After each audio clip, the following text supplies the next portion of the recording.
Doug said you even had a little bit of a temper about it when he said, you know. I hate losing. I hate losing. Like, everybody knows I hate losing, man. He showed it a little bit in the game yesterday. That's my first tech ever, but it shouldn't happen that way. I should never let my emotions get the best of me. But yeah, no, it's I just hate losing. Can you think about what were your first early workouts like when, in Sacramento when you were 16, 17? What type of things did they have you doing? In Sacramento, I worked out with Gus a lot. Yeah. And yeah, a lot. We put us through drills. A lot of drills that I would mess up because I didn't know what was going on, you know.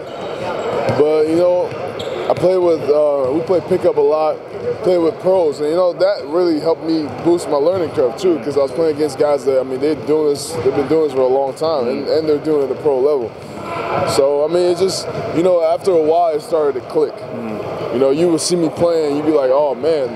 And that's what they told me anyway. I didn't know, I never knew, in my mind, I never thought of myself as a pro. You know, but they said that at some point they saw me playing and they thought, man, that guy's going to be a pro someday. What about those games going against Phil Ritchie? Gus told me that, you know, Phil would go out there and give it to you. Yeah, nah, Phil's tough, man. I guess it made me grow some hair on my chest. Phil's tough. Phil, every day, would come in, and he's going right in my chest. You know, I think stuff like that made me a better defender, too, because I can never accept somebody just bullying me all the time. You know what I mean? So all that just helped me grow into a better player. And look at that, when you first tried the AAU thing, how did that go for you? The first time? The first time, yeah. My first basketball was against my own team. Yeah, no joke, for real. And yeah, I just remember. I mean, it was a long process. You know, eventually, I got my first dunk. I got thirsty for it. You know, like I got my first dunk in the game. The emotion, everything. The crowd was going crazy after that. It's just like I kept getting better at it, and that's what I like to do now. That's what I do.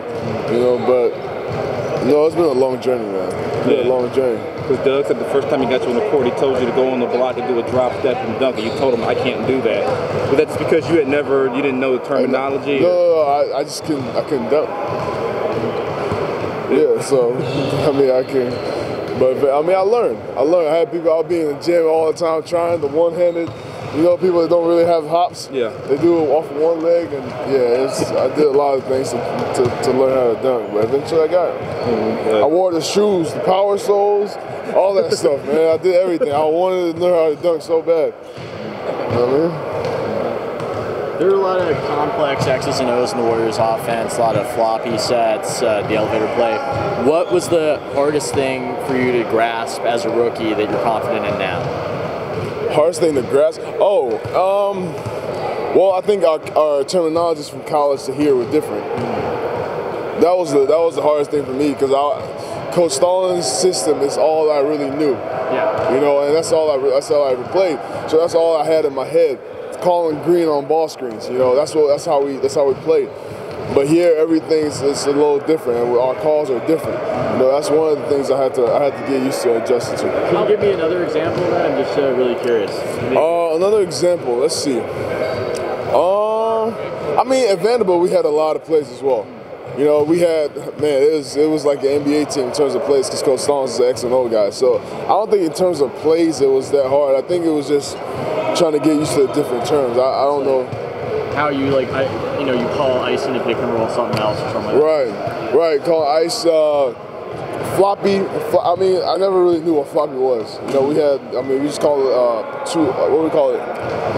Two out, one in. I don't remember, but yeah, I don't remember my terms from college now because I'm replacing it with NBA terms. I know Tim Duncan. Single double. Yeah. I know Tim Duncan likes to torture rookies. How do you feel coming up against him? Is there any trepidation in it? Duncan's a tough player. Yeah. I'm not gonna lie, he's one of the toughest big men I got to play against this season, and every night I go against him, I think it's more of our principles against their principles. You know, I don't think it's a thing of it where it's Tim Duncan versus me. You know, Tim Duncan's a Hall of Famer. I know a lot of times he's going to get the benefit of the doubt. Yeah, so it's more of our principles against the Spurs principles, and we're hoping that's good enough to beat them. What did they do differently in Game 2 with Tiago in there? What do we do differently? What did they do differently with Tiago in there alongside Duncan? Well, Tiago is, I mean, he's a very good roller, a lot more ball screens. You know, that's what he does. He knows his role on the team, and he sets ball screens, rolls to the rim, and he's always active around the paint. So that's something they had he was a very good option for him there in game 2. Jackson said he was going to start you regardless of Splitter so you could get a body on Duncan early. Do you think that worked in the first 2 games? Yeah, I think so. I mean, we started off with a good. I think we started off with a good lead, but you know, he's just a tough player.